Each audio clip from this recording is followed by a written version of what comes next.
Hello again, and welcome back to Kids Bible Stories. In this week's iTunes review, we want to give a special thank you to Lolly Laurel 86.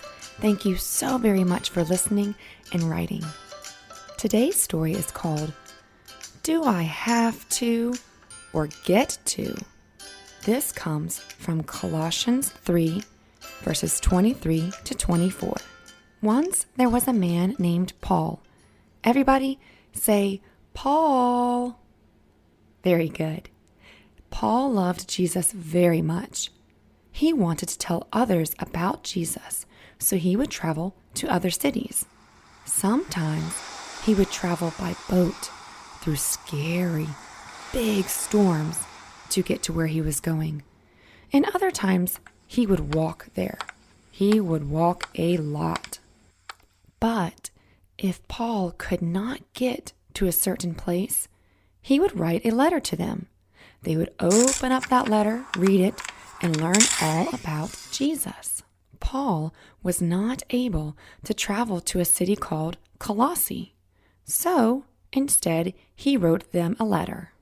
Dear people in Colossae, he wrote. Now, Paul wrote them a nice, long letter, reminding them of how faithful they'd been, how good Jesus is, and he also wrote them some important reminders. You see, some other folks in Colossae were trying to teach them things that were not right, not true.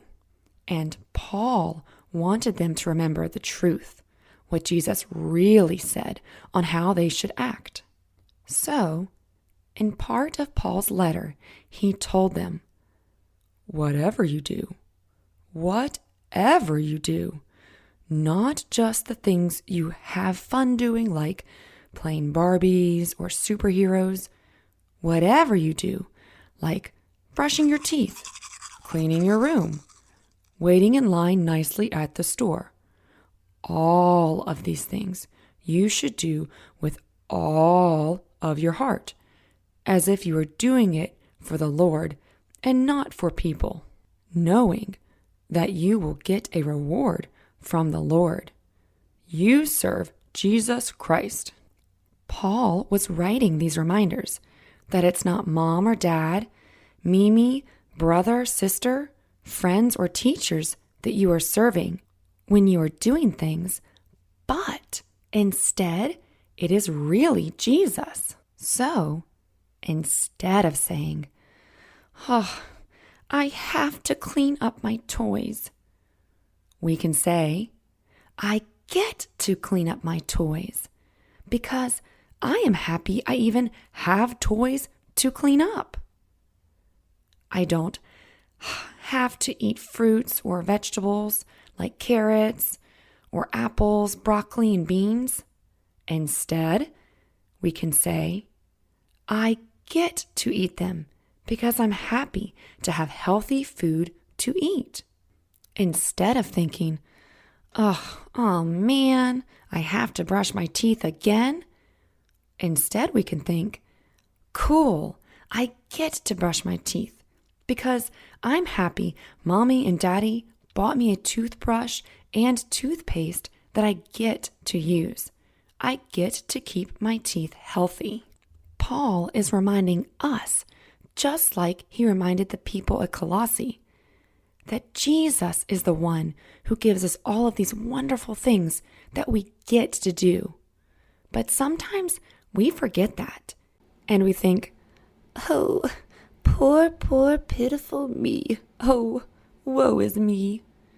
But instead, we can change the way we think about it and be happy and joyful and think, I get to do this. Everybody shout, get to. All right. Well, that's it for our story today. But before we go, I want to hear you practice what we just learned today.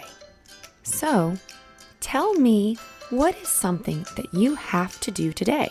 Maybe it is washing your hands, sharing a toy at school. What are you going to do today?